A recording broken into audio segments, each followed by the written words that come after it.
Hey, what is going on, everybody? Welcome to another wonderful Whiskey Wednesday night here on the Mash and Drum. What is going on? I am Jason C. Welcome to the show.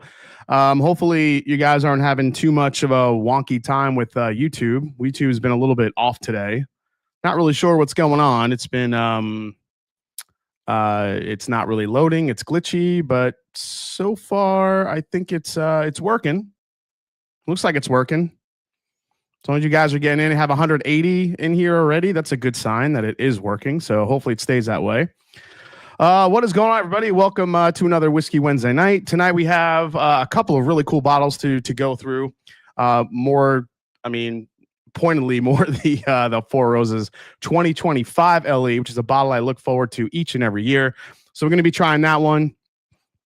And we also have the Larceny C925, which you guys are going to want to hear about because it's an interesting release this year. So we'll blind them. We'll blind all three, A, B, and C against each other.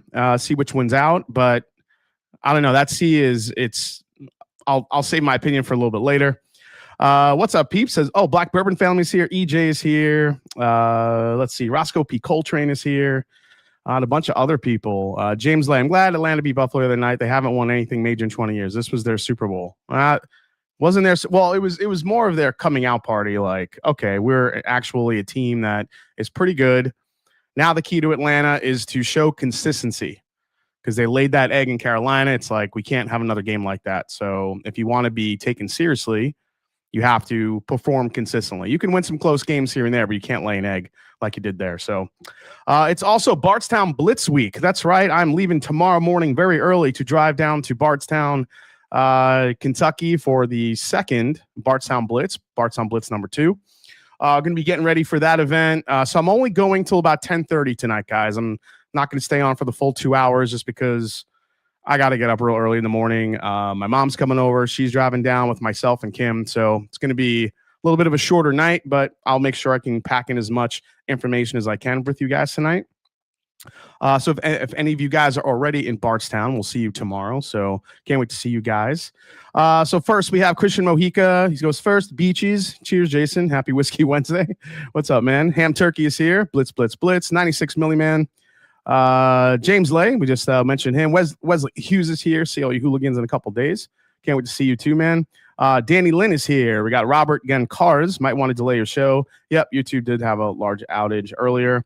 Mrs. EJ is here. How you doing, Melissa? Nice to see you. Can't wait to see you and EJ. Phil Arias here, the notorious Strawberry in the Glen. Damn, that's a damn good Frey Ranch pick we did. Patrick Relic is here. Bards in the Glen. That's me. Paul Myers is here. Just open the Hardens Creek, the Owl. Cheers. I'm hoping to pick those up when I'm in Bardstown this weekend.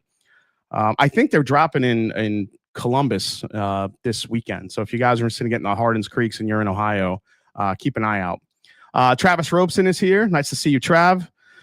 Tim Romero is here. We got Phil. He's got the Penelope FU Cancer in the Glen tonight. Is that this year's, Phil? I want to know how that is. Let me know down in the comments. Stephen F. is here. Pumped for another Whiskey Wednesday. Me too, man. Matthew Koluzny is here. Maurizio Pastanis is here. Puppy Luke and Ranger. Cheers all. Oh, hi, Puppy Luke and Ranger. Sigurd Spiders 88 Benedict. Cheers. First time I've watched a live, but been watching for a long time. Oh, welcome in, man. Cheers to you. Glad you're here. John Legalbo is here. We got, let's see, Patrick Ehrlich, we said hi. Sean Holcrave is here. EMC, Mash It Up. Joe the Sample Guy. WV Whiskey. He's already given me a preview. In my opinion, Brent hit a home run this year. We'll find out. A-Brod is here. We got Jeff Perkins, Taste and Sensibility. Boomer is here. What's going on? We got Papa Steve. Stephen Waltz here. No luck on Rush MSG pre-sale tickets for me. 28K in the queue in front of me. We did get tickets. I was able to get 2 tickets for the show in Cleveland on Saturday. So I cannot friggin' wait. I mean, it's like next year in September, but the fact that I'm going to get to see Rush again is incredible. So yeah, scored. Got very lucky though, too. I got to give credit to my girlfriend's brother, Joe. He went in and he kept refreshing even after they were sold out. And basically what happened was, I think some people tickets got kicked back in because either credit cards didn't go through or credit cards got declined or something happened. So tickets got kicked back, and when they did, he grabbed 2 of them. So we're like to the right of the so if like the stage is right here, we're like sitting like here facing the stage, which I cannot wait. I mean, I'm so pumped for that concert. Reese Mash is here. Tim Cornet, Danny Spirits, Steve Godfrey, John Legalbo, Kenneth Clark. Thanks, Mariners. Whiskier is here. What's going on, Caden? I see you, buddy. Whiskey Nose is here. Going to see him this weekend. Can't wait to see you, buddy. Taste Sensibility, Randall Erickson, and a bunch of people. Oh, cheers, everyone from the patio at the Fairfield, getting an early start on the tastings. Oh, man. There's already a friggin' bottle share going on. Oh, my gosh. So crazy. Daniel Wood is here. Top Jimmy with the $20 super chat. Greetings from the Fairfield patio, whiskey bar, and cigar lounge. You guys better warn the people that work there about Friday night. We like to kind of pre-warn them that it might be a little nutty down the lobby. So you might want to give them a little warning.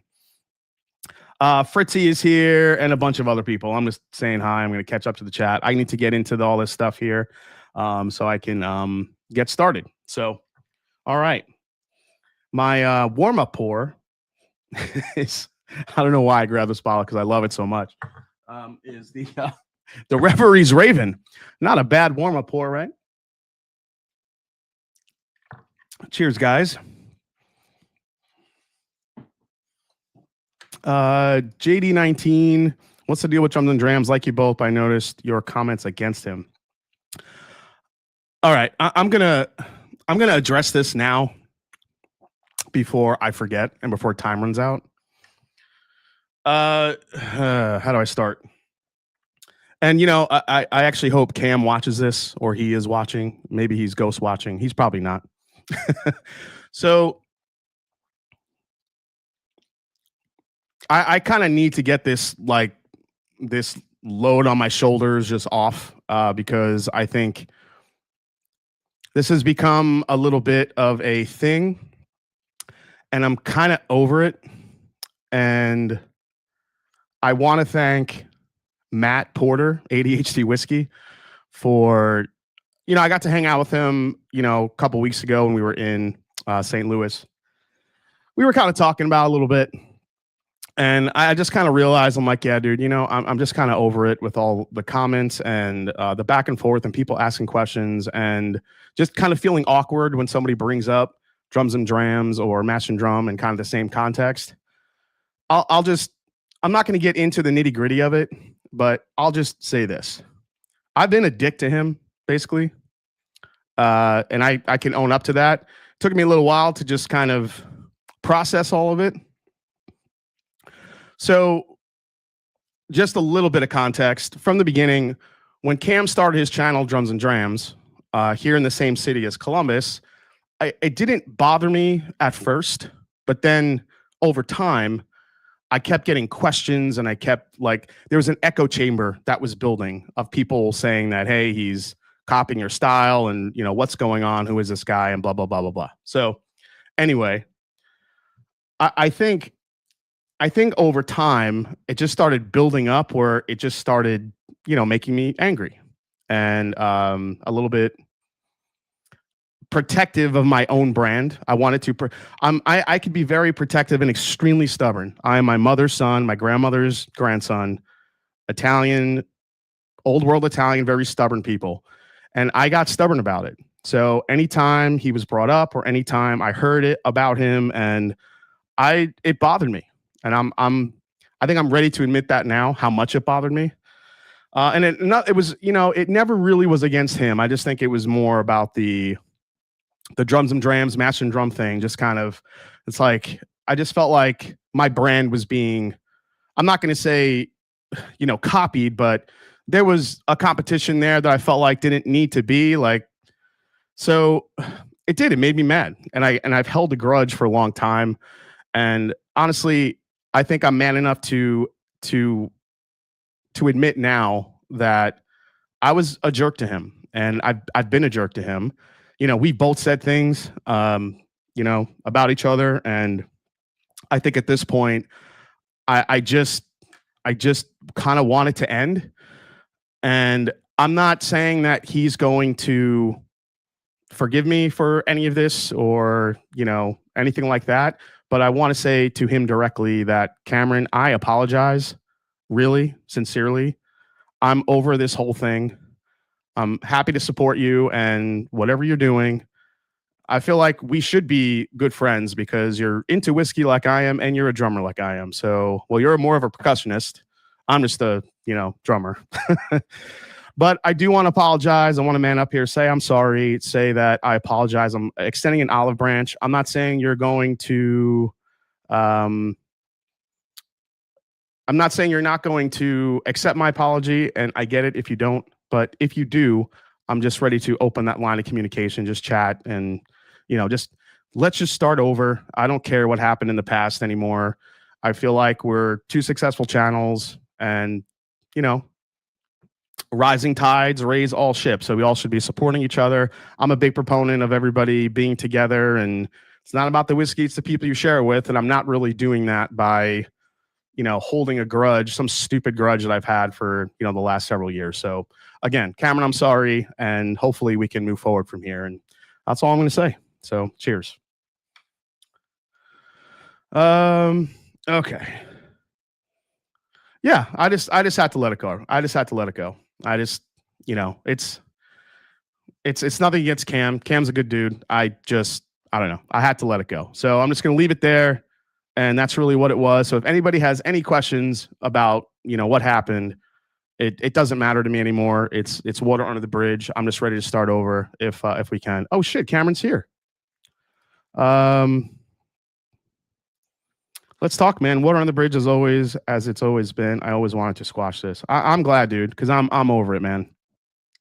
I just want to, hang out, drink whiskey, maybe talk drums, and I don't know, let's just start over. I'm so fucking over it. And you can thank Matt ADHD Whiskey for kind of hashing it out and kind of talking some sense into me and making me realize, I was being kind of a douche and it was kind of stupid. And I get it, but I can admit when I'm being stubborn. Not many people in my family can, but I can. So yeah. So all right. So cheers to that. We could go forward, man. And I just want it to be over. So cheers. Thanks, Cam, for listening, and thanks for, I guess, accepting the apology, because I just want to go forward. So, all right. So, yeah, what are we starting with tonight? Rob D pulling Jason's Italian card, but good for you, dude. It is true. When you admit you're wrong and you're Italian, that's a big deal. Holy shit, dude! $99, dude. Thank you so much. That is worth it. Cheers. Thank you so much. Appreciate it, man. Yeah, and that's yeah, that just it getting off my shoulders. I just think I just needed to get that off of me eventually, because he's a good dude. So super bummed I couldn't make it. Oh, you're talking about the Bart's Blitz. It was like a Disney opening to the Wednesday night live stream. Very emotional. Was it a Disney like? I don't think it was Disney like. All right, I'm gonna jump into what should I jump into first? Let's go into the Larceny, because I think this is an interesting release this year. And here's what we'll do. I don't think I could do it blind because I don't have labels right now, but I am going to pour the last couple of releases here. Okay, let's go to, this is the Larceny Barrel Proof A125. Weirdly enough, Heaven Hill did not send me a bottle of this. They just sent me the sample. So I have that. Hey, what's up, Loch Ness? There you go. Just walked into my apartment, had the whole place flooded. Going to be a fun night. Oh my God, Adam, what is going on over there? Every time I talk to you, got a little crisis. This is, yes, the B525. So B525 comes in at 117 proof and change. And let's see. Yeah, so Rare Bird dropped his blog review about the new Russell Reserve single rickhouse, and I am dying to find that bottle. And here's a clue of how possibly good it could be. As if Beacon wasn't good enough this year, Wild Turkey is dropping this single rickhouse, and I actually have a photo of it for you. If you guys haven't seen it yet, so it looks like that's the videos, and here it is. Single Rickhouse, Russell's Reserve, highest proof whiskey ever is here, and we got an early taste. This is from the Daily Pour. On Wednesday, that's today, Russell Reserve unveiled the fourth installment, Camp Nelson E single rickhouse series, a 1946 built rickhouse known for its cooler, shaded conditions near the Kentucky River. The new expression, Russell Reserve Single Rickhouse 2025, Camp Nelson E, explores how environmental factors like temperature, airflow, and building orientation influence bourbon flavor. This is non-chill filtered and bottled at one of the highest proofs ever. I think it's the highest proof released ever in Wild Turkey's history at 128 proof. Eddie Russell selected barrels from the 5th floor of the 7-story rickhouse. Camp Nelson E is one of the most interesting aging environments they have, they said. This is going to be $300 per 750 milliliter bottle. So this is one of those bottles that could be I'm not going to say a Russell's 15 killer. I think it could be different than that, but I think it could give Camp Nelson F, the single rickhouse, definitely a run for its money, because Bruce Russell told me how freaking good it is. And when he was like teasing it out, I'm like, oh my God, that sounds incredible. I couldn't believe it was that high proof. But he also did tell me, and he mentioned on this live stream how, oh, sorry about that. He did mention on this live stream how all the proofs at Wild Turkey are going up exponentially. So 128 proof, I think, is a good indication of that. All right, so here's the C. Oh, wow, that was a lot. I don't mind. All right, so the C batch of Elijah Craig barrel, of Larceny barrel proof comes in 119.6, C925. So I'm just going to run through these real quick, and I think it's worth, kind of comparing all three of them. I think everybody likes when we do that. Let's see here. I'll do some shady shit for a bottle of that. Says Outside the Star. It's starting to roll out now. Somebody told me they already started rolling out in Florida. But it was a kind of a small handful. I'm not sure how many are going to be out there, but yeah, it's going to be $300 SRP. Not for me, not at that price, says Jeff Winbush. I finally found a Wild Turkey 8-year, a bucking bronco, tamed a little. Well, it's a good way to put it. I mean, you just have to beware of that clove note in Wild Turkey 8-year. That's the thing that Wild Turkey 8-year has versus other 8-year products in that like weird price range. It's that clove note. You have to like clove. So at least to me, I get a heavy clove note on it. Allspice, clove. They're kind of similar, but I feel like clove is heavier than allspice, and I feel like it's clove forward more than allspice. $300 MSRP. Just think about secondary. Yeah, the first bottles that hit, I guarantee you're going to be 900, maybe 1,000, maybe go up that high, maybe 800. It depends, especially now that it's out there, how good it is. Based on what Rarebird said. So we'll see. Hey, man, quick question. I've got a chance to trade my Lot B for a Russell's 15. You think that's a good trade? You do that trade immediately. Immediately. Lot B is a glorified Weller 12. It doesn't even belong in the same conversation as Russell's 15. Rarity-wise, yeah, Lot B is more rare, but it's not a better whiskey. So if you're planning on drinking your whiskey, then you trade that Lot B straight away. So, yep, do it. Oh, wow. Is that from barrel entry going up, or are they just noticing it naturally happening? Hey, what's up, Whiskier? It's naturally happening, man. It is naturally happening. It is, he said that just the way the climate's been in Kentucky, it's been hotter and hotter each year, and that's just causing the proofs to go up. What's the best Larceny barrel proof of the new labels? I have loads of the old label, and only want it to get if great. Well, we're going to find out tonight, which is my favorite here. Jason C., what was the A125 proof? Oh, sorry. Yeah, I didn't give that proof. This one was 125, so the highest one, 125. Yeah, C924 Larceny was on the money. That was the one that I think most people compare it to. Even B524 I thought was really good too. Yeah, the C batch is a little darker. I agree, it's clove. Turkey is really hard to get in Florida. I got lucky and finally got a Russell's 15. Okay.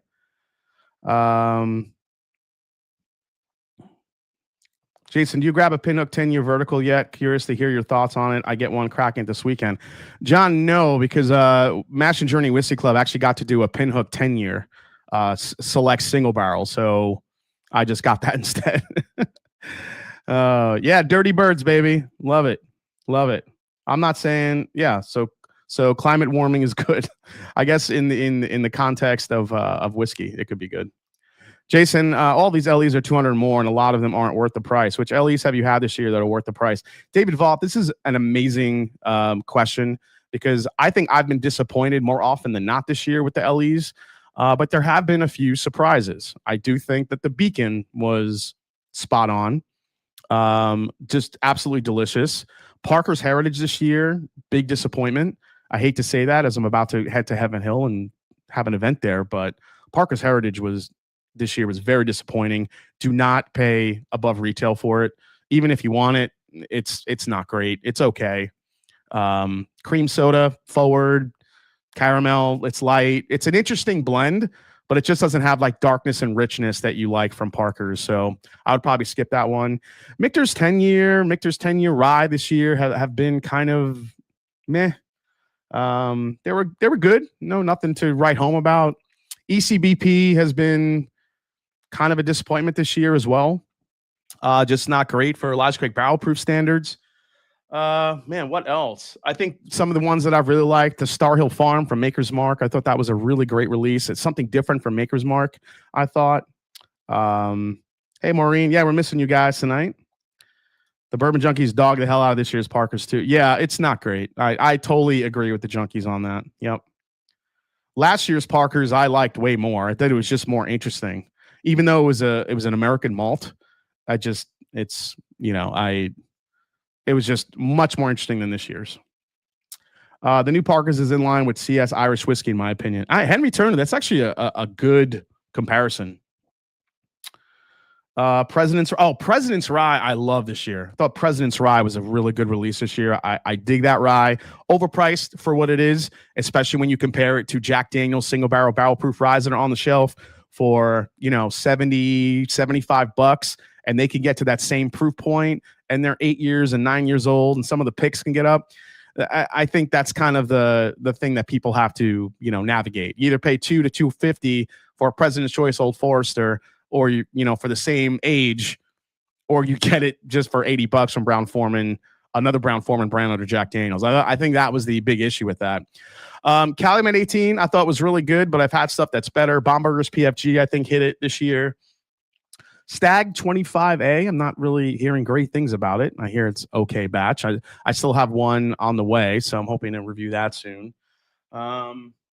Honestly, more of the smaller distillers. I think Reveries this year made a big play to be in the conversation for Big Whiskey of the Year. So there's been a few. I'm hoping this Four Roses kind of changes the narrative a little bit. Let's see. Need more JD14. Oh yeah, JD14 was great, and I would even argue Jack Daniel's 12-year this year was a special bottle too.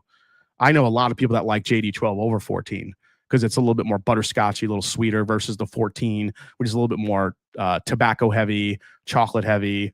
So it'll be interesting to see how those get older over time. Remember, they're gonna release an 18 and a 21 year as well. So, yep. Not disagreeing, but to be fair, some of these bottles, if you put out years ago, would be getting all kinds of love. We're almost Whiskey Habit. That's such a good point. A lot of these bottles that we have now is just indicative of how much good whiskey is out there now, how much is aging, all the high age statements, how good we have it right now with all the returning age statements and these high age whiskeys that are hitting the market from the producers. Like we wouldn't have had this back in the day. Like in the crux of I guess the whiskey boom, the bourbon boom, during COVID, everybody was just releasing shit to release shit, and we were still buying it because everybody just wanted everything. And now we're nitpicking because there's so much good whiskey out there, including from NDPs, that we don't have to spend all the money on these limited edition whiskeys anymore, and that's kind of a good thing. Jefferson's Cask Strength was very tasty as well for the price. That one was my big. That's probably my surprise whiskey of the year. Whiskier. I did not expect anything. I did not ever say was going to say, I love Jefferson's. That thing was good. On a lighter note for the price, AH7. Have you had the Starlight 10-year? Haven't had that one yet. Did you get a chance to try the 14-year Providence by Jay West? Yes, I did while I was there. Fantastic release. Yep. I'm thinking the Stranahan's 12-year. Oh, Stranahan's 12-year. That's kind of another big surprise whiskey for sure. Do you have any opinions on Dark Arts as an NDP? For me, Dark Arts has been, hit and miss, but when they hit, man, do they hit. But not every release I love. But Dark Arts has this way of when they hit on a whiskey, when they hit on a gem, it is really good. But you just have to, you have to kind of navigate those waters a little bit. Jason, thumbs up for KC21. Yes, thumbs up for me. I did rate it as a buy, but I did say if you don't like oak and you don't like anything under like 115 proof, if you're only a high proof drinker or you're kind of allergic to oak, then that is a definite try before you buy. Don't just run out and buy it because 100 proof, it's really good, even for 100 proof. But I will say, as you sip it, it does kind of die off a little bit, especially on the finish. It does have a spicy character to it, little tobacco, black pepper on the back end, little hint of cocoa powder for me too. But once you keep sipping it, it kind of falls off a little bit. It's one of those whiskeys where if you put it in a blind against some other heavy hitters and higher proofs, it's going to fall short. But on its own, it's one of the best 21 years I've had, for sure. Hey, what's up, Whiskey Weather? Nice to see you, man. What is going on, dude? 413 in the chat. Looks like YouTube is working. All right, let's get into this, guys. I'm gonna shut up now and I'm gonna go through. So we have all three Larceny barrel proofs from this year: A, B, and C. A is the highest at what I say, 125 proof. 125. All right. If I remember correctly, I wasn't too impressed with the A batch. I'm a new Jackson Purchase full proof fan. Yeah, we're going to get into that, Wayne, for sure. I'm bringing a Stranahan's Diamond Peak from 2019, Jason Master. Oh, hell yeah, JG. That's good. Good to see you, my dude. Interested to hear out which LBP comes out on top. I was wobbly on EC18 and KC18, so 21s don't get me excited for more money. Oh, I could totally see that taste and sensibility. All right, let me give this a taste.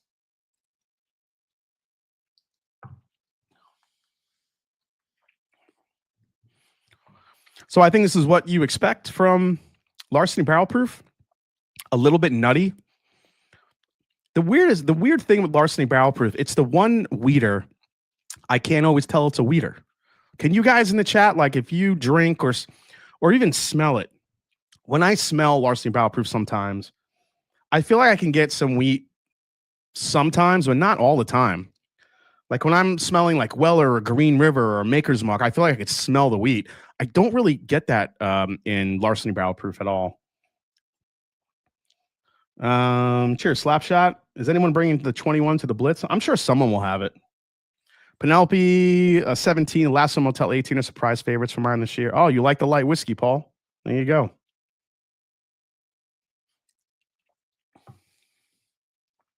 Of course, we can't forget the upcoming releases from Drum Key Spirits from this guy. Yeah, we have three bottles will be at the Bardstown Blitz. So a lot of the attendees will get to try my first blend. So like I said, had a really, really great reaction to it at the St. Louis Bourbon Festival. So I'm happy for more people to try it. So, all right. So A, spicy. I'm not going to say it's wheat forward. It's a little bit more nutty, cinnamon. I think there's a little kind of maple glazed pecan in there, but not really wowing me. All right, let's go to B.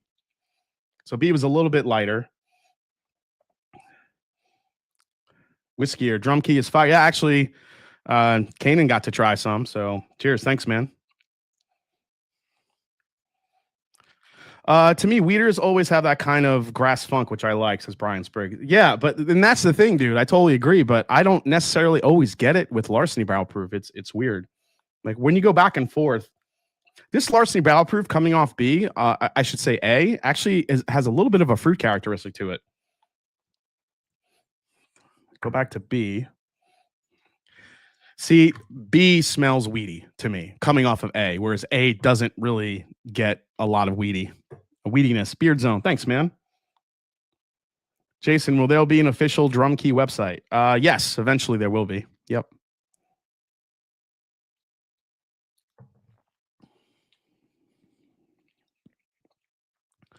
It's going to sound weird, but I'm actually getting black licorice on the palate on this one, which is something I only normally get in ryes. There's a little bit of a black licorice note that I'm picking up on this. And it's probably a note that nobody else would get. I'm just extremely sensitive to black licorice because I hated it growing up. my grandparents, my Italian grandparents would bring anisette and sambuca on the table with their espresso and pour it in. They would pour in a shot of sambuca and drink it. And dude, the thing would just waft through the house. As soon as that sambuca or anisette would hit the coffee, it was like just lighting a black licorice bomb, and I hated it. I hated the smell, all of it. So I'm really sensitive to it.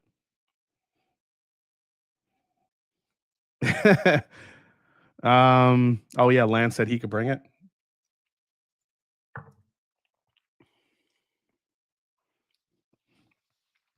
I actually don't like B much at all. B is actually flat. It's a flat pour. I mean, it's got the licorice. It's got the I'm not even really getting the maple on there. I think it's definitely more. This B drinks like a weeder. It's a little bit more tame, a little bit easier to sip. The lower proof, I think, helps it. It's just not very robust at all. I get black licorice on all wheat whiskeys, not usually on wheated bourbon, though. Oh, okay. Everyone at the Blitz should tell Jason his bottle is only matte just to fuck with him a little. That's fine. Is Calumet 18 still up for bourbon of the year for you? No, I don't think it is. I think it'll be a top 10 bottle, but I don't think it's going to be whiskey of the year for me. I've done it in a blind a couple times, and the Raven beat it. Jack 14 beat it. There's other bottles I like more than it. So yeah. Drum Key website have hipsters on horses walking down river? Of course. Hey, Stella P is here. Okay. Let's go into the third one. So this is C. And immediately, C's nose is the most interesting. So they say that Larceny barrel proofs are anywhere from, I think, what is it, 6 to 9 or 7 to 9 years, something like that, or 6 to 8. It smells like it's on the higher end of that. I can neither confirm or deny that, but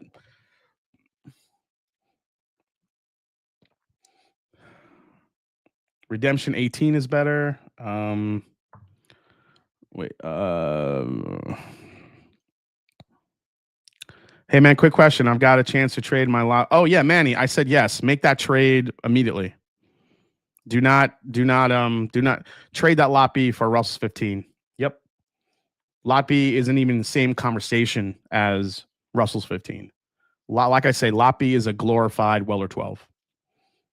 All right, so on the nose here, this is what I like to smell with Larceny. You just Larceny barrel proof. Like the weeded bourbon is there, but man, you just get like there's more maple pecan here. There's a little chocolate hint there.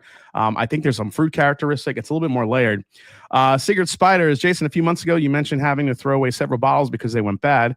I stormed around in the dark just like you. Could you share what went wrong or what you think? It wasn't that it went bad. Like I don't want you to think like it got spoiled. And thanks so much for the super chat, man.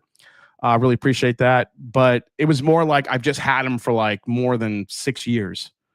And, it was a good amount of whiskey out of them. So by the time I tasted them again, they just got way too oxidized and they just didn't taste the same or taste good. But yeah, everything stays down here in my basement. It's very cool down here and dry. So bottles will last a long time. But sometimes it's just bottles that I don't want to save because I have to make room. The nose on here is easily the best. It's caramel, toffee, little chocolate. This also smells wheat forward, but I don't get the black licorice. I do get the weediness in here, though. This is easily the most balanced nose. All right, let's give it a try.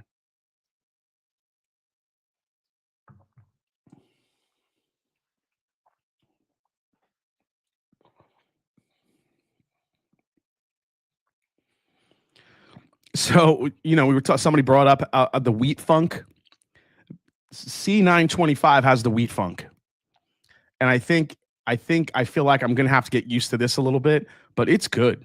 This is easily the best of the three coming off the other two. A isn't bad. It just drinks hot, but doesn't really drink like a weeder to me.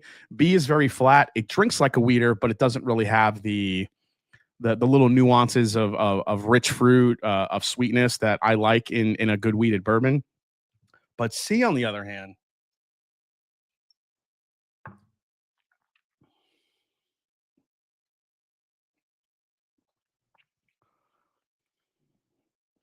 yeah, man, C has some funk on it. I don't know.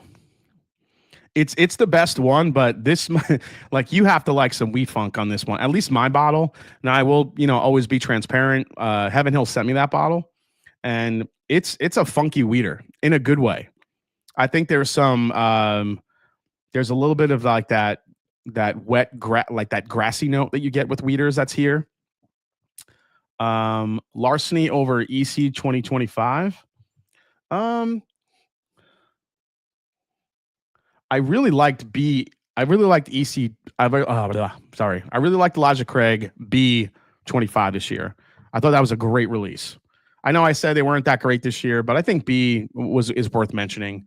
B525 this year. I really did dig that one. Wasn't too crazy about A. A was very good. I also think A is a little bit of an underrated batch because at the time when it came out, it was the youngest age statement at the time. Of course, before C came out, which was now is the lowest at 9 years and change. But I do think I think A125 is a little bit of an underrated batch. B to me was easily the best, and C to me, C drinks like Bookers. C tastes like Bookers. Like if you blinded me with that Elijah Craig C925, I would think that it's a Jim Beam product.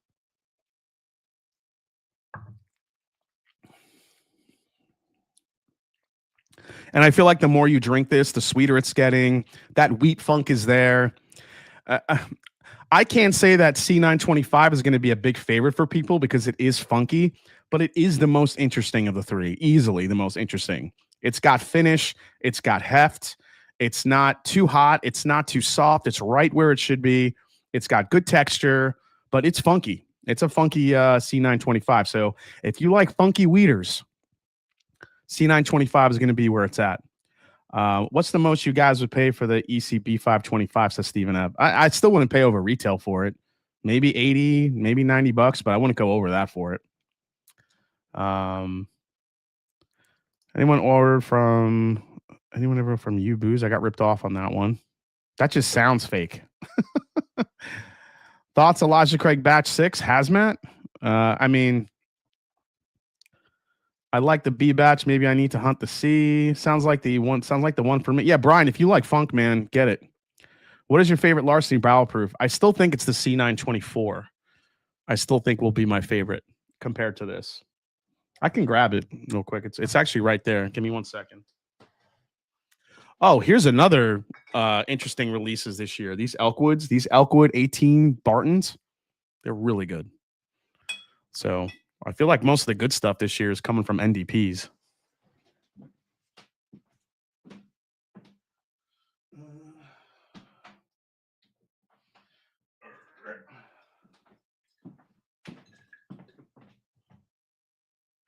I can't see. There it is. C924. All right.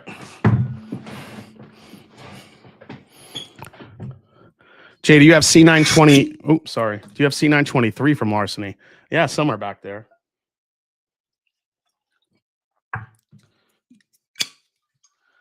So C924 comes in at 125.1. So kind of another big bump here.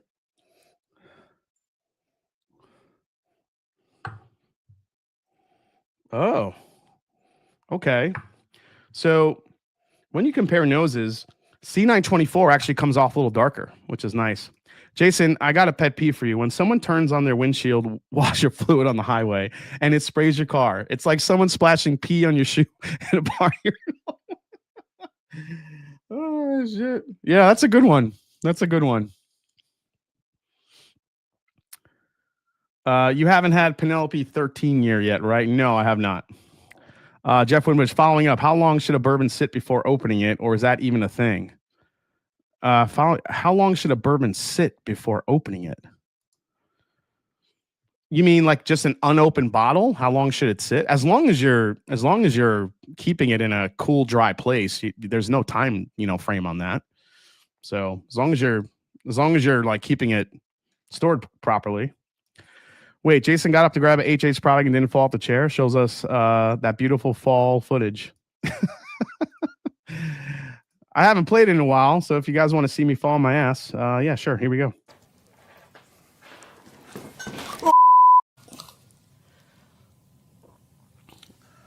I fell.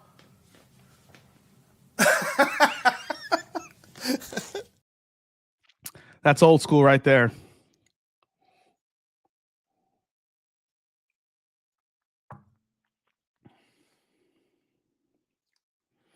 You know, I got to say, C925 and C924 are close.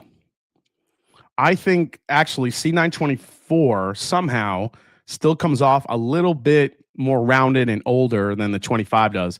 The 25 to me still has a bright note to it where you got kind of this bright caramel toffee. But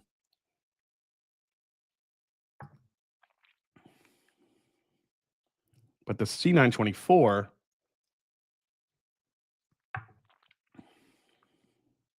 yeah, C924 is just darker and a little bit more dense.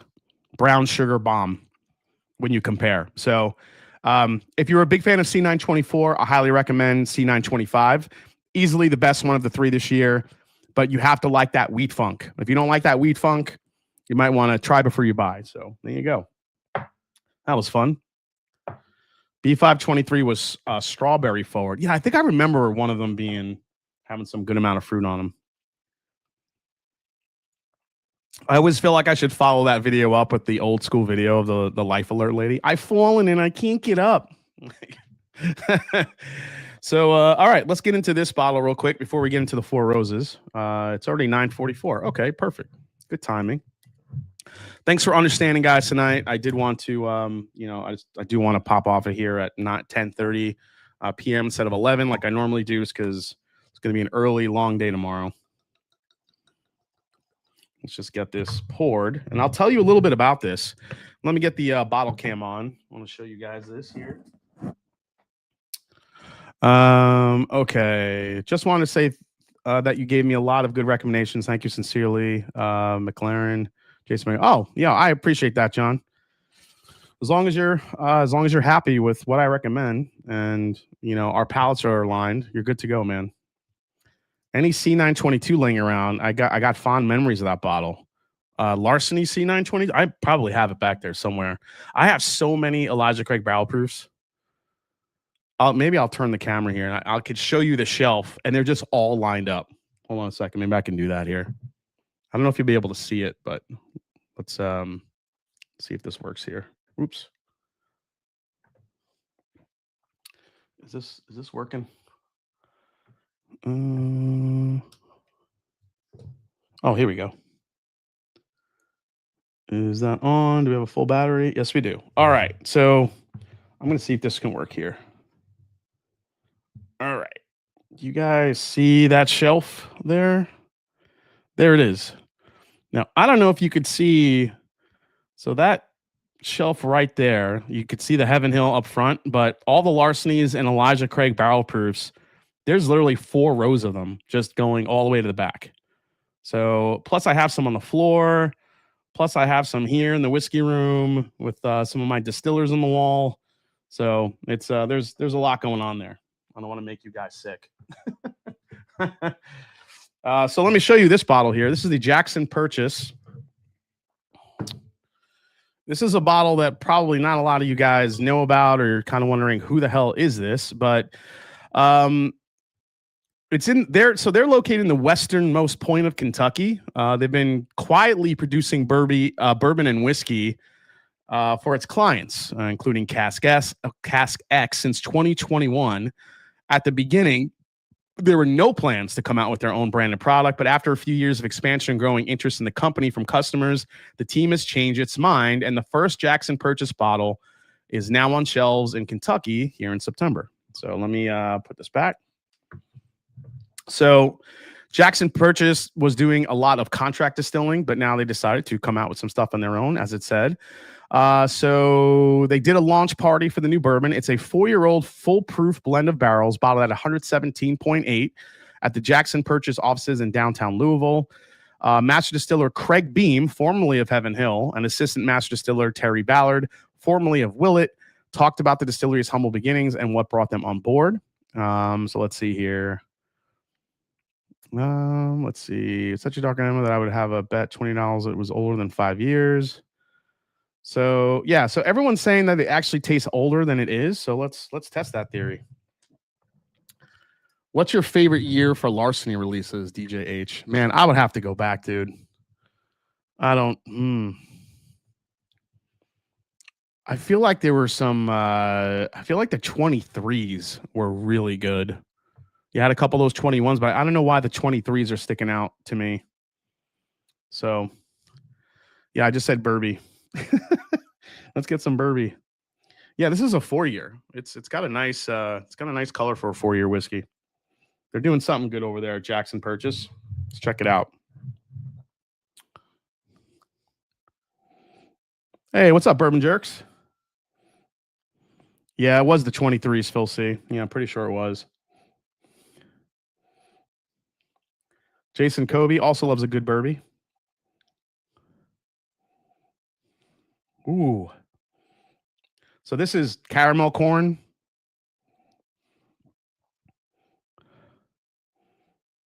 Little milk chocolate. Kind of cinnamon red hot. It's got a little bit of that youthful. There's a little bit of that youthful wet cardboard note that I pick up a little bit. Yeah, Burby does sound Australian. Put a shrimp on the Burby. Pour a glass of the Burby. I can't do Australian accent. That is definitely an accent I cannot do. I cannot imitate.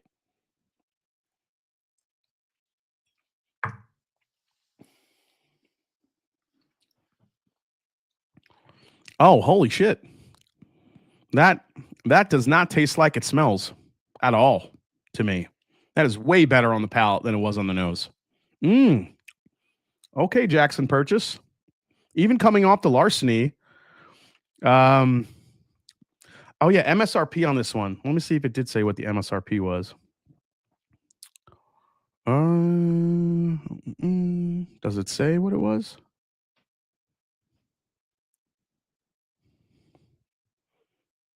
$59.99 per bottle. $59.99 per bottle.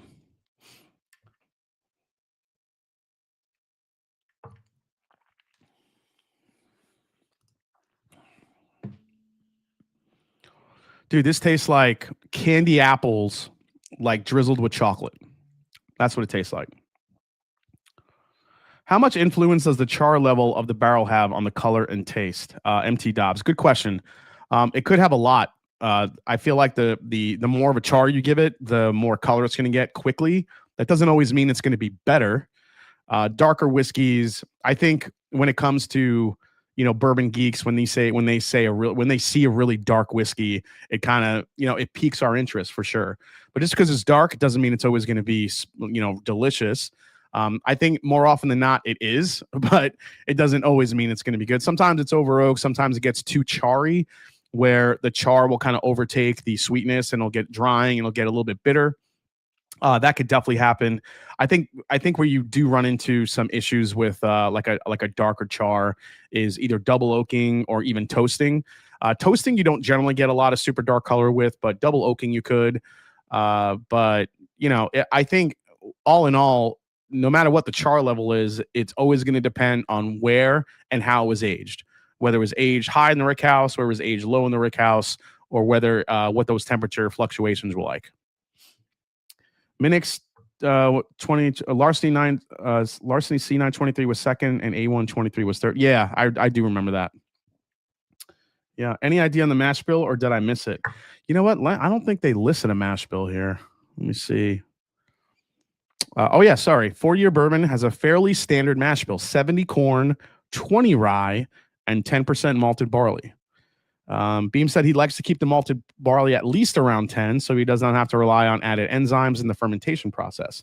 The barrel entry proof is 120, and the team decided to bottle it at 117.8 proof. So it's almost foolproof if you think about it. But interesting mash bill. That's the thing. When you talk to distillers, I feel like I want to have like a distiller battle royale on this channel. Have like 2 distillers that like to use enzymes and have 2 distillers that don't, and have them explain pros versus cons, why enzymes versus no enzymes, and see how that shakes out. Because it's a really interesting topic, and I think a lot of distillers have some very strong opinions on whether to use enzymes versus non-enzymes. Craig Beam seems, and I feel like it's the more old school guys that don't really want to use them versus the newer, I guess the newer batch of distillers that, like to utilize them and use them to their advantage. So would love to see that sometimes. Hey, what's up, Matt? ADHD Whiskey's here. Did you try the Penelope Omega, Jason? Yes, I did. I tried that last week, and the more it's opening up, the better it's getting. It doesn't blow me away, but for a French oak finished whiskey, I really do enjoy it.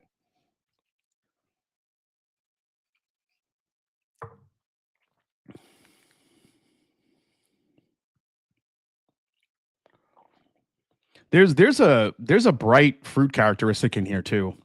Whether it's, I can't like make up my mind whether it's like gearing towards like strawberry, lemon, or orange. There's something citrusy in there. I think it's leaning more in the citrus category, where it gets into like a citrusy caramel, chocolate, and a lot of apple. I don't know why I'm getting a lot of like red apple peel on this. So this is a very impressive 4-year bourbon. It does not taste like, I feel like it smells like it's 4 years old, but it does not taste like it's 4 years old. So if you guys are in Kentucky and haven't tried this yet, I would highly recommend picking one of these up.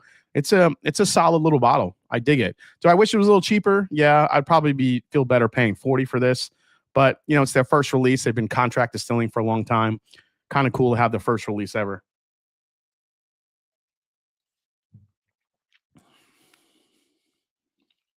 Yeah, it's citrus. It's orange.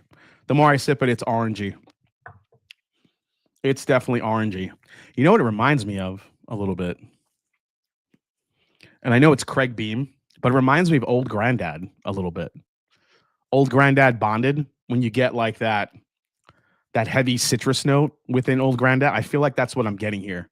Getting a little bit of like that, but I'm not getting the nuttiness from Jim Beam. I feel like I'm getting there's the caramel corn that's there, but it's interesting how you get the citrus, but this apple note that's coming through for me, I think is what's making the difference. So yeah, nice little release from them.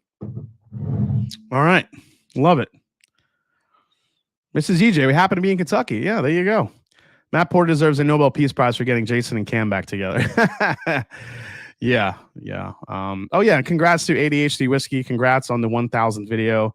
Yeah, 1,000 videos for Matt ADHD Whiskey, pumping out the content. Absolutely. How much barley does the mash bill have to not use enzymes? 8. I'm not sure if there's an exact science to that. I've heard, as you saw, Craig Beam likes to go at least 10.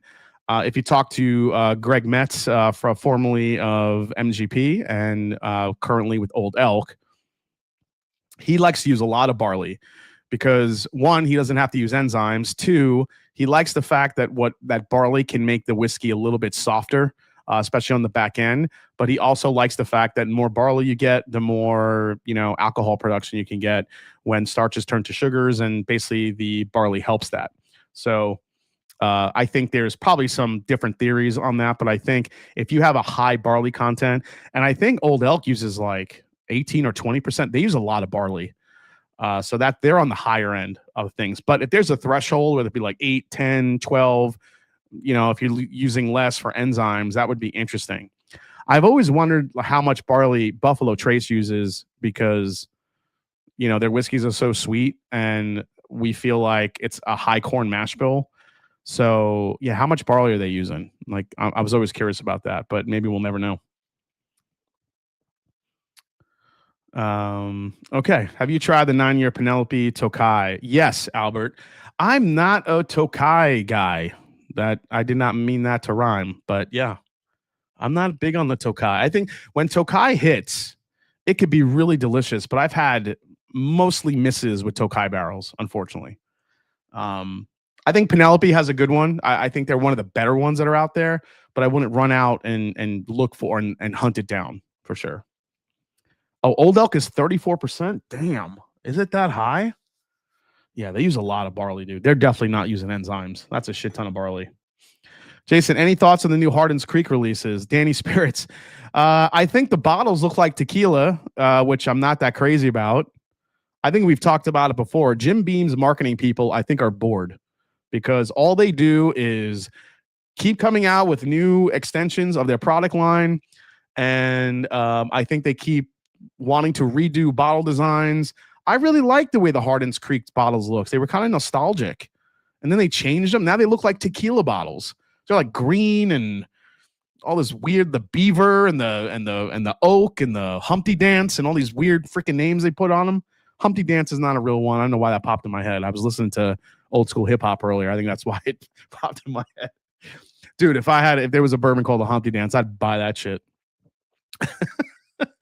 But all right, stop what you're doing because I'm about to ruin. Yeah, I'm gonna sing the whole song now. No, but seriously, what like Beam? Just stick to it. Just stick to a look, please. You're killing me. I feel like I'm gonna pick those up when I'm in Kentucky this weekend. That's one of the or if anyone's at Bardstown right now and they run into the 3 bottles tomorrow, just grab them for me. I want to review those and taste those. Like I said, I think they're dropping in Ohio this weekend. I won't be here, but if you guys are in Ohio and you're interested in them, give them a try.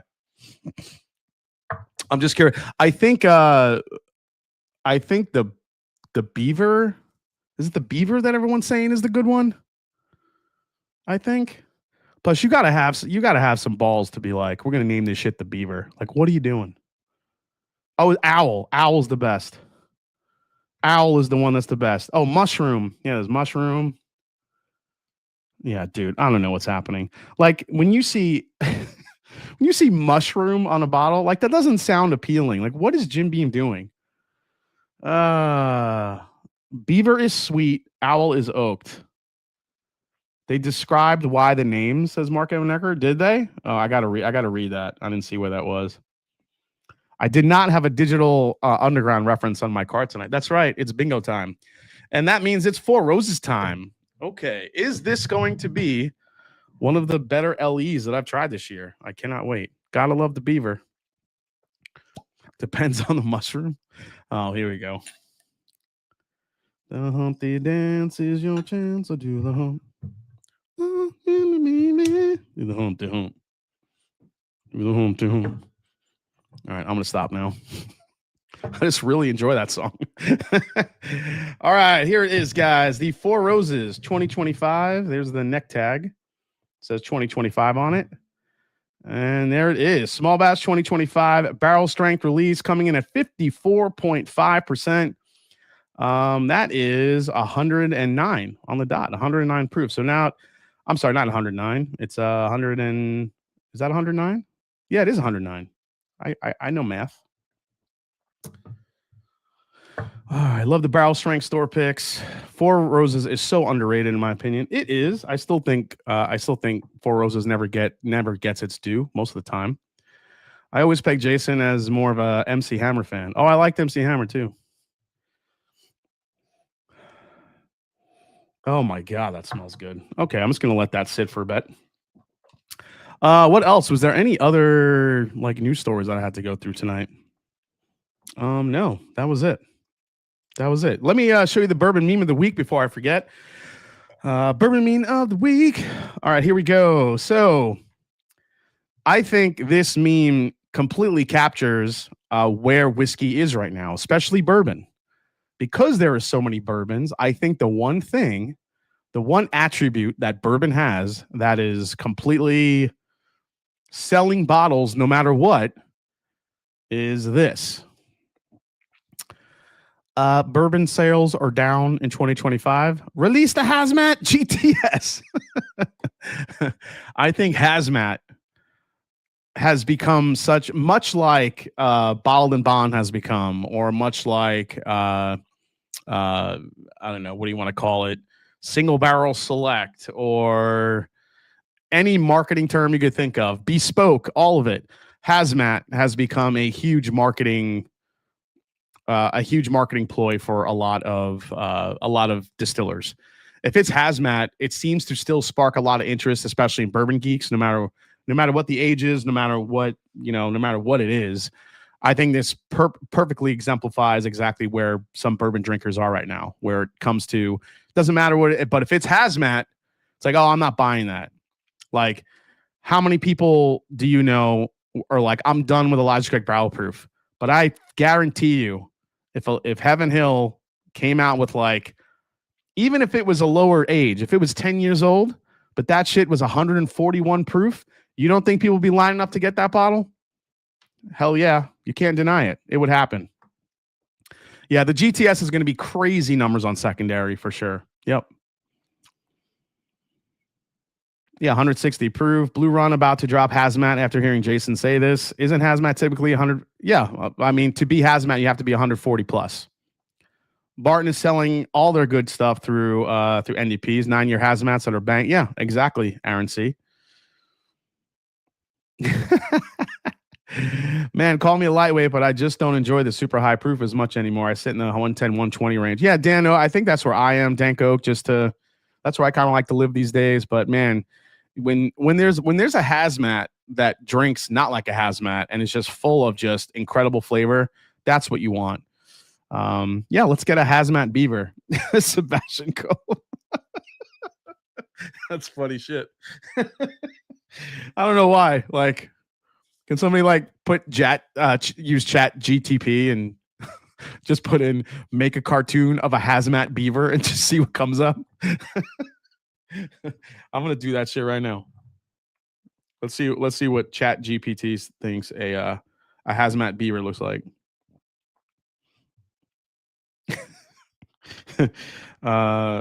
Make a cartoon image of a hazmat beaver. It needs clarification. Oh, sorry. Sorry.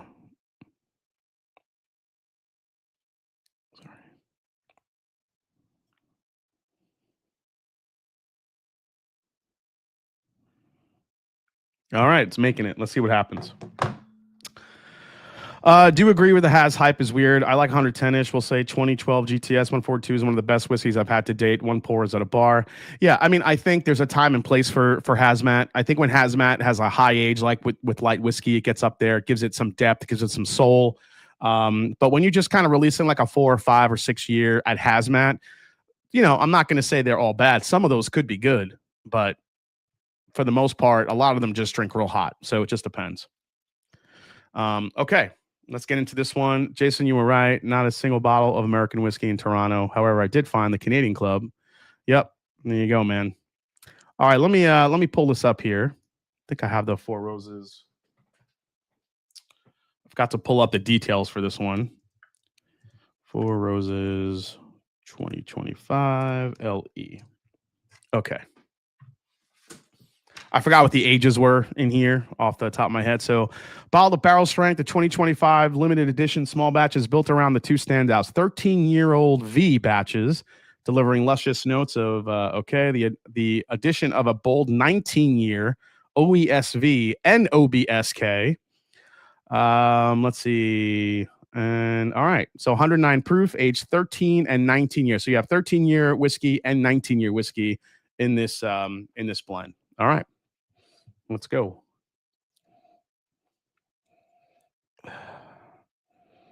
Holy crap. So this reminds me a little bit of the 135th like level type of nose, where it's not so floral, it's not so rye heavy, but it's very, very sweet.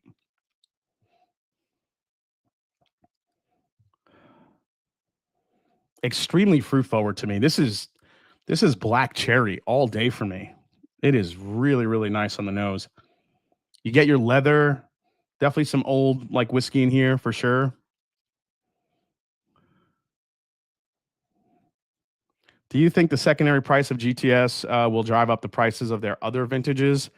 I don't think so. I think, well, first of all, William the Ruweller is always pretty high. So, and because that one is a higher age this year, I think that will be maybe a little higher than normally we see. I think Saz and Handy, those will be kind of right where they usually are. Nobody really talks about them too much. Thomas H. Handy, I do think, gets some love because year to year they can be different. But some years when Thomas H. Handy hits, it's really, really good. And then on top of that, you have the new Colonel Taylor that's going to be in there. That's going to be the most, and along with the GTS. So those two are going to be the high ticket ticket bottles on secondary, just because the Colonel Taylor one, it's new, it's 15 years old, and people are going to go crazy for that one because it's a new entry, it's a new addition to the BTAC lineup. Then you have the GTS because it's hazmat, and we haven't had a hazmat one in a long time. Oh yeah, the Eagle Rare 17. I forgot about that one. I don't know. Eagle Rare 17 is kind of a weird one. I feel like that's kind of a love it or hate it type of bottle.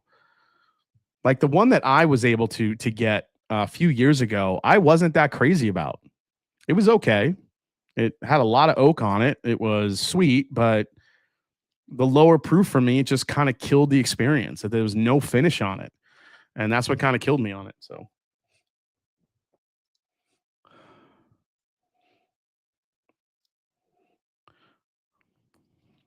all right. So the nose on this is just fantastic. I think it's a sweeter profile for Four Roses than what you might be used to, where some Four Roses can be a little bit more spice driven, a little bit more baking spice forward, a little bit more floral. This smells like candy. This is really sweet.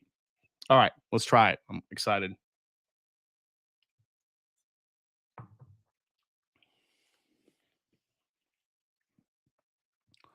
Oh, dude.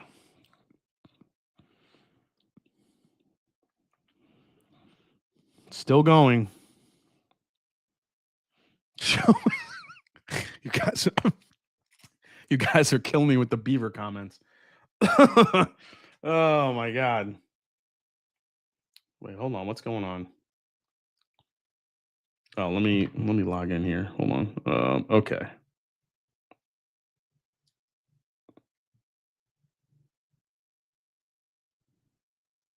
Oh, this is my thing. Okay.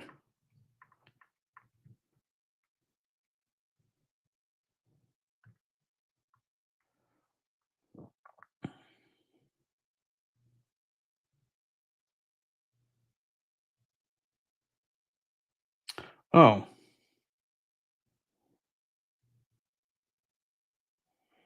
All right. So where's the actual one?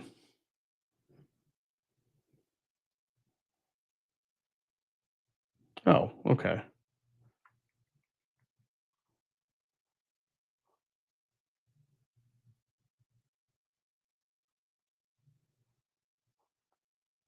Okay.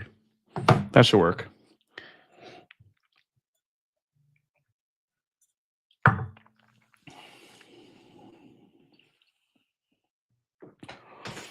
This is gonna sound. Oh man, I'm glad I left the Knob Creek 21. This feels like Knob Creek 21 with more heft, more robust flavor, a little bit sweeter. The cherry is there. There's an apricot note in here, which is kind of crazy. Mmm. I mean, do I wish this had a little bit more punch to it? Yes. I'll be honest. 109 proof. I do wish it had a little bit more of a punch, but the layers of flavor here are really exceptional. I'm digging this one. See you there, Lance. Drop your beavers in the chat. Matt, I would love to do this, but I finished my 135th anniversary. It's gone. I finished that bottle. Me and my mom actually killed that bottle. My mom drank the shit out of that bottle. Did you ever try the Westward 3? Weird stuff, but was my first single malt ever. So that's just no, my order got canceled. I ordered a Westward 3 and it got canceled for some reason. So I'm not really sure what happened. I tried to go back and order it, but it was gone. I'm not sure what happened. So that was kind of a bummer. So I never got to try it. So it's still generating the AI pick. It's working on it. Hopefully it finishes soon here.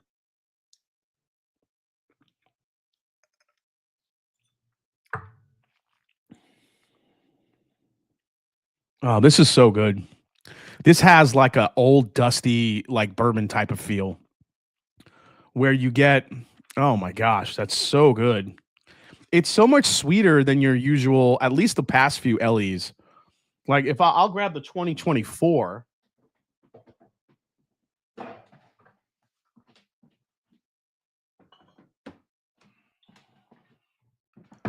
Man, I'm getting like a raspberry note on here now. That's so good.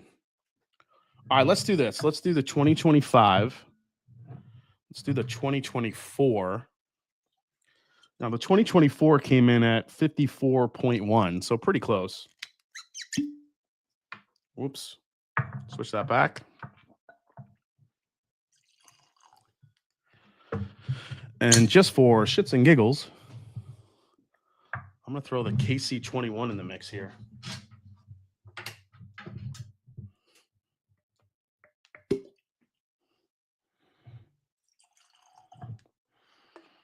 I'll tell you what, the KC21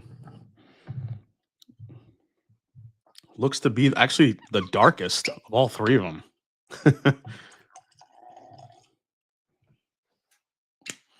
Yeah, if I move these bottles out of the way, can you guys see this? If I move these bottles out of the way, the KC21 looks the darkest. Look at that.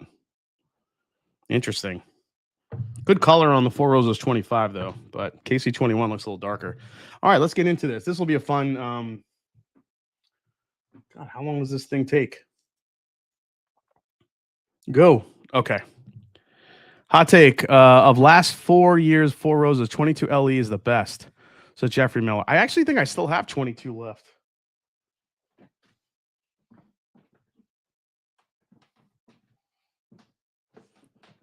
There's the 22. Let's see if he's right. Oh, Calumet 18, dude. I'm sick of comparing Calumet 18. All right, Calumet 18 tastes like Luden's cherry cough syrup. It's fine. It's good. I'm not comparing that shit again.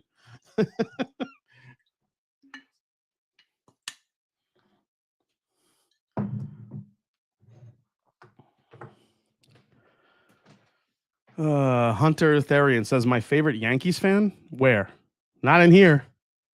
Yeah, Rare Breed. I finished the bottle of 135th. I don't have 135th. Someone was asking about that before.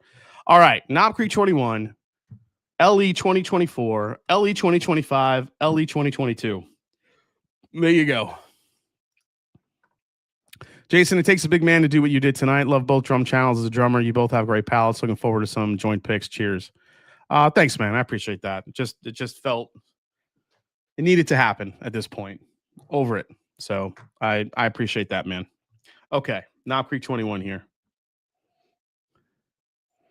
Wait, make him get up again. All right. So Knob Creek 21, after a couple pours of this has stayed pretty true. It's a bourbon candle. It's caramel, it's oak, this has a raspberry note, a black raspberry note that I absolutely adore. You don't find it in Beam all the time, but it's definitely here.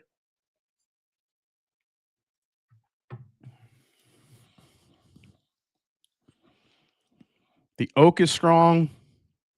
There's starting to a little bit of cocoa powder. The leather tobacco is all there. It's just a very elegant Knob Creek 21. And I'll say this again, because I brought this up in the review. The same guys that will hate on Knob Creek 21 are the same guys that would line up and pay thousands of dollars to get a Pappy 23. So I don't want to hear that, oh, it's too much oak. Yes, do you have to like oak for this one? Absolutely. But it's bullshit if people want to knock Knob Creek 21, and they'll be the first ones to grab a Pappy 23 for retail or even for secondary if they had the chance to, even though Pappy 23 is regarded as one of the most over oaked, products across the lineup. Usually, not always, but usually year to year.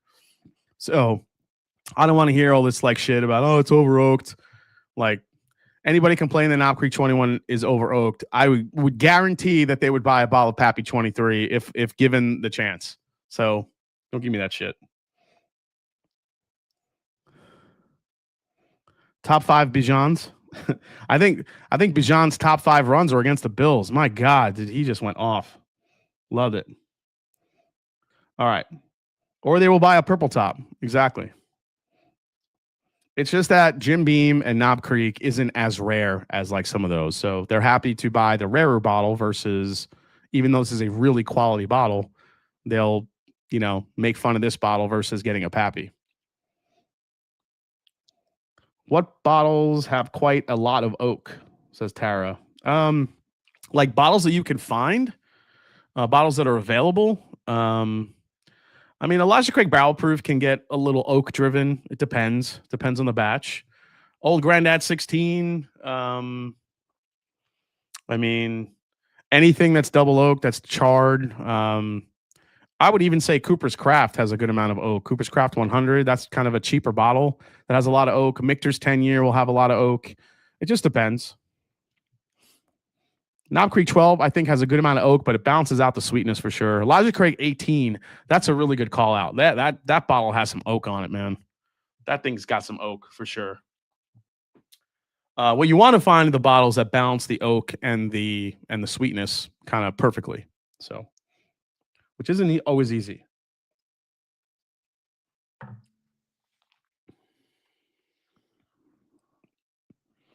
All right, so the 24, this is where this is more oak driven and it's more spice driven. I love the spice in this, and I think when I reviewed it, it was lacking a little bit of sweetness for me.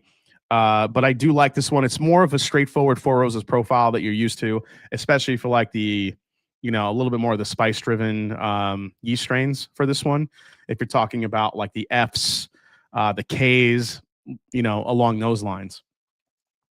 Now let's go to the 25. Oh my God. Coming off the 24, the 20, like this is coming off like a high age Buffalo Trace on the 25. It is sweet. This is like candy in a glass. It's crazy.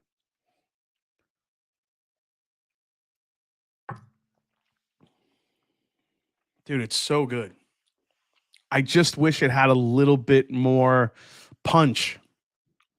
But other than that, that is one of the better ones I've tried in a long time. That's good. All right, let's go to the 2022, which I don't even remember how this one tastes. Oh, okay. I think 22. 22 is closer to 24, but not as much clove as 24 has. Like I said, 24 is very spice driven.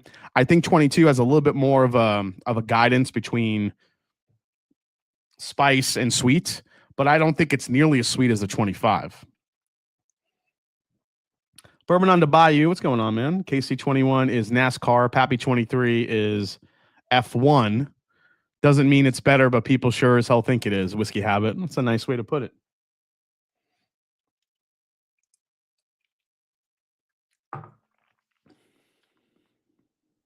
Oh, shit. 2022. I don't remember who called it out in the chat, but they said that was the best one. Dude, you're not wrong. 2022 is, I don't remember it being that good. That's really good. You know why? Because on the palate, it's got the sweet, but it's got a lot more spice than 25 has. So interesting kind of evolution of the LEs for Four Roses. 2022 is a nice blend of sweet and spice, it seems. 24 leans more into the baking spice. 25 is just candy, leans into the sweet. This is cherry, brown sugar, apricot, black cherry all day long on the 25. But the 22, Jeffrey Miller, that's a good call, man.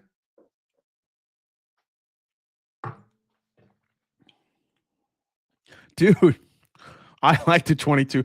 You know why? The 22 has the finish that I want in the 25. I'm not getting that long finish. The 25 gives you the leather, the tobacco on the back end, but it doesn't give you that Four Roses, that signature spice that you get on the end of a good Four Roses, whether it be an LE, whether it be a pick. But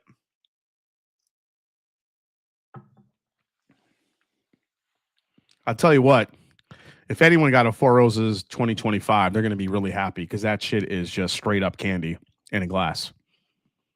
It is candy.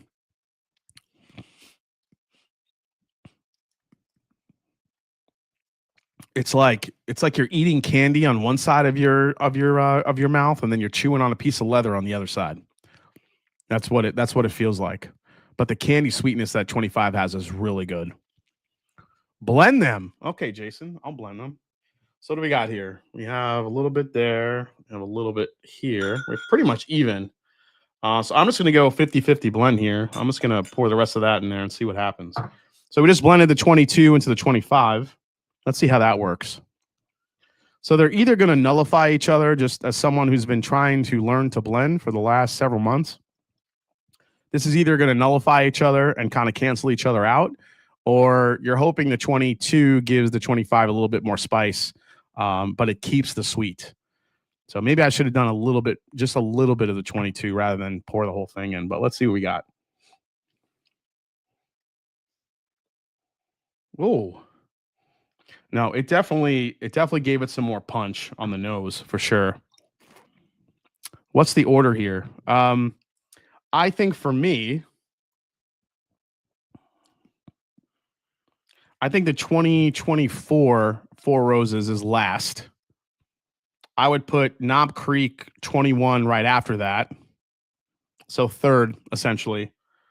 I don't know. I might go 22 as my first place. And then 25 is like just it's like 1A, 1B. It's just that they're so different. It's like they're not really in the same realm when you compare them.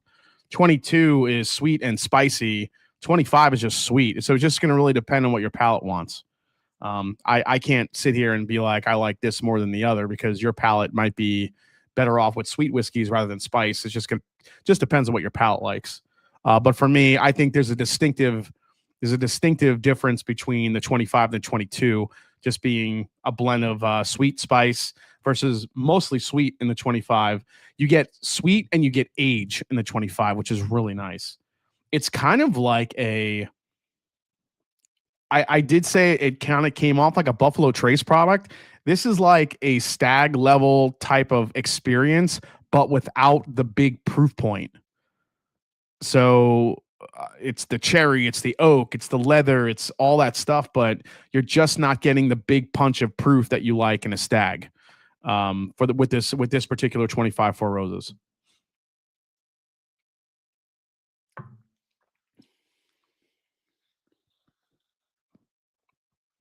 You know, I got to say the blend is pretty delicious, but I think if I had to do that blend again, I would use less 2022 because I feel like the 2022 took over because now the sweetness is there, but I'm not getting that apricot. I'm not getting the heavy black cherry that I was getting in the 25 on its own. I feel like I would need to add a little bit. Actually, let me try it again. I have one more glass here. So if I do a little, if I pour most of the 25 here, and then just add a touch of the 22. Let's see what that does. Just a dribble. A little can go a long way. That's the biggest thing I've learned in blending. A little can go a long way.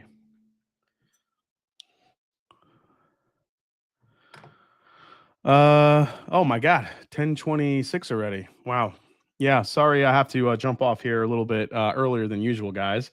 But we had over 400 people watching most of the night. I really appreciate everybody chiming in, showing the support. Jason, the 2021 Four Rose LE was your bourbon of the year, and I have that. It is incredible. Yeah, Kyle, that's another bottle I finished. I love that bottle so much. That bottle actually surprised me in the blind that I did at the end of the year because it ended up winning in the blind tasting that I did when I did not expect it to. So, all right.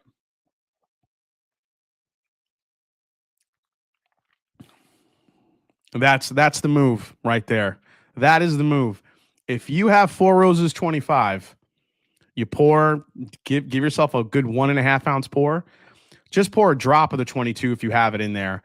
And it just gives it an extra lift of spice on the back end. It gives the 25 what I feel like it's missing, just a little bit of a black pepper on the back end. But overall, 25 on its own, probably one of the better releases that people are going to really love. I just wish it had a little bit more of a punch, like I said. But overall, I think this is better. This is way better than 24. I think 22 I still might like a little better, but 25 is freaking delicious. Like I said, it's kind of staggish, but it just doesn't have the punch that it does. Jason, blend the 4. I think it'll be awesome. Okay. Well, I'm going to still use the 25 as the base. I'm going to pour a little bit of the 24. and a little bit of the Knob Creek 21. All right, we're blending, baby. This is how you do it. All right, I'm gonna move this here. Let me move this here. And then I think for whatever reason, the chat GPT is not working there. But before we sign off tonight, I will just do it right here for you. Because I know on my desktop it'll make it. Let's see. Make a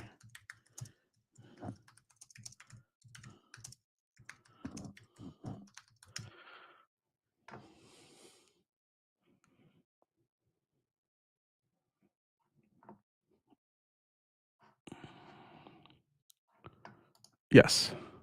Image generator. Okay.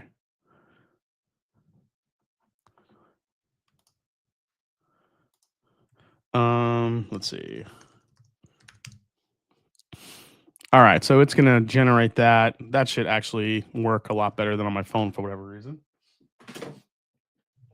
All right, so this is the blend of the Four Roses 25 with a little bit of the 22, a little bit of the 24, and a little bit of Knob Creek 21 in here. Let's see how this worked out.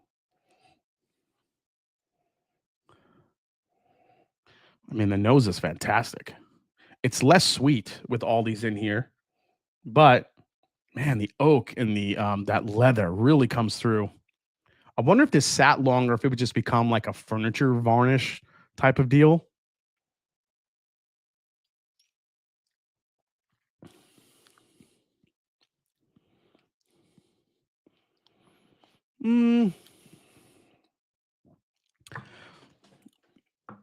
I think the oak took over a little bit. The 25, like you really can't. I mean, it's there, but the oak of the other ones really took over. You just don't have that big punch of sweetness that the 25 has. I think the Knob Creek. See, that's what I mean. Like, even the littlest drop, excuse me, even the littlest drop of whiskey can completely change a blend. That's one of the biggest things I've learned in blending drum key, where you get into this whole back and forth. It's crazy. All right, so the image is almost done. I'm going to download this and show you guys. We'll do a big cheers, a big send off here, and we are almost done. Let's see. Any other questions you guys have before we sign off tonight? Any other burning questions? And the Frankenblend champion is yes. Thank you for that reminder. Next week when we are back, all the details for Blendageddon 2025/2026 will be announced. So if you have a amazing blend at home that you want to enter to see if you can take down some of the champions, Darrell Stewart is the reigning two-time champion. 2 times in a row, Darrell Stewart has won Blendageddon. Let's see if he can take it for a third time, or can someone else take him down? So all the details for Blendageddon, I think this is Blendageddon 8 that's going to be happening next, which is 8 years of Blendageddon, which is pretty insane. All the details will be released next week, so keep an eye out for that. And actually, this ended up too adorable. I'm gonna upload this here. This is a little too cute. So I just put in draw a cartoon hazmat beaver, and this is what ChatGPT created. I want to put that. Can someone get that tattooed? Come on, that's fucking cute. Oh my gosh. Oh yeah, new tater sticker. Yeah, this is gonna be. Yeah, that's pretty awesome. Any chance of getting Fred No on the show, Robert? Yeah, I've been working on that. It's just been the scheduling has been a nightmare. So hopefully soon. That's absurd. That's Emmanuel Elvira. You gotta love ChatGPT. All right, guys, I'm gonna call it a night. I have an early morning. For those of you that are at the Bardstown Blitz or going to the Bardstown Blitz, I will see you this weekend. I cannot wait to get down there. And for all of you watching, like I always say, it's not about the whiskey, it's the people you share with. Hope you enjoyed tonight's live stream. And I will see you right here, same time, same bat channel next week. Cheers, guys. Love you all, and I'll see you next week. Cheers.